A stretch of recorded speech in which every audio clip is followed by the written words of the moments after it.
Around 2 decades ago, director Alexander Payne and Paul Giamatti collaborated on the beloved film Sideways, which garnered numerous awards, including AFI's Movie of the Year and an Academy Award for screenwriting. Now, they're reuniting to bring us The Holdovers. Is this reunion worth getting excited about? Can a smelly, grumpy, lazy-eyed alcoholic professor reinvigorate my holiday spirit? More importantly, is it a red or green light? Buckle up, let's talk The Holdovers.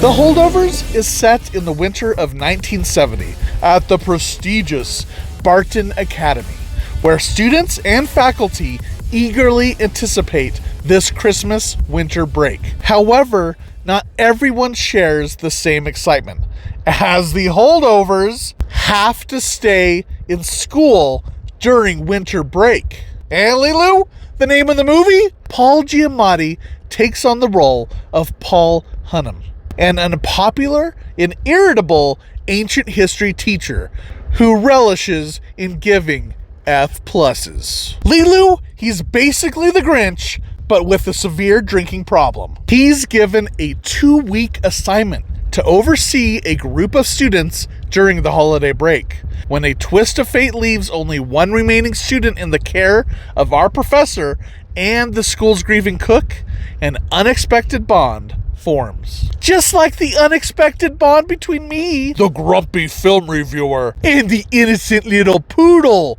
trapped in the car, having to listen to me. The Holdovers is a heartfelt and humorous film that revolves around these 3 lonely individuals who help each other overcome the most isolating disappointments in their lives, all the while concealing their deep-seated personal failures.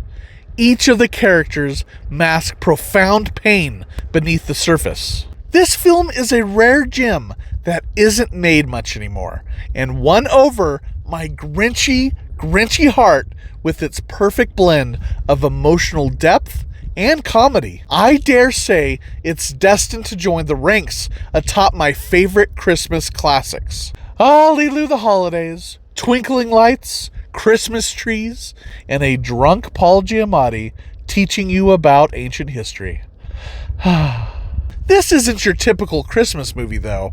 It won't spike your blood sugar like some overly sweet holiday films. Instead, it tells a bittersweet story of those who are more isolated and forgotten during the holidays. The characters are not just enjoyable, they're utterly captivating, and the masterful direction gives us ample time to fall in love with them and become fully immersed in their story. The Holdovers stands as Alexander Payne's finest work since Nebraska, reaffirming his expertise in crafting films centered around complex, emotionally charged characters with fractured relationships. While the plot may follow a somewhat predictable path, the impeccable direction ensures that it's the journey that captures your heart, leaving you entirely engrossed rather than questioning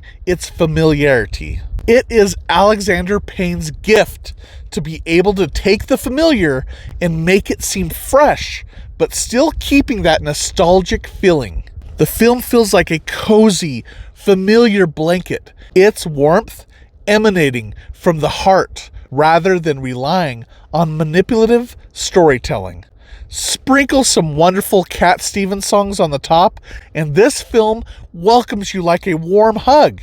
In fact, I wouldn't have minded a longer runtime, given how much I relished spending time with these characters. The Holdovers is about people, and the success of the film hinges on the performances. And thankfully, the trio of actors in this film absolutely deliver. It is now absolutely clear Alexander Payne and Paul Giamatti bring out the best in each other. Paul Giamatti excels in portraying an endearing and lovable, yet flawed character.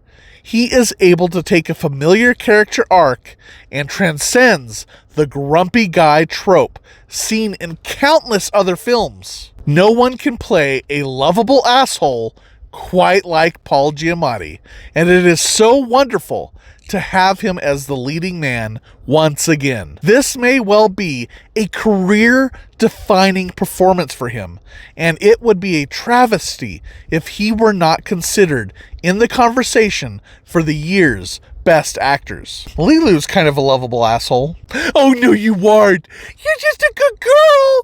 Yes, you are. You're so sweet. Rounding out the trio, Dominic Sessa and Divine Joy Randolph very much stand toe-to-toe with Paul Giamatti's incredible performance and make for one of the best ensembles this year. They aren't overly showy performances, but instead subdued but powerful in their simplicity.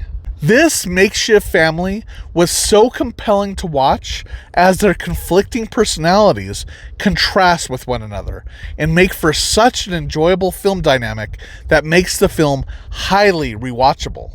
In the end, The Holdovers is without question one of the most satisfying film experiences of the year. Alexander Payne has bounced back from the disappointing downsizing to deliver one of the best films of the year and of his career. I am happy to give this film a green light. That's right, Lilu. Green light here. Woo! The film has such a timeless quality about it and absolutely should not be missed this holiday season. Lilu, this film proves holiday films can have some real emotional weight and tragedy. Holy sh!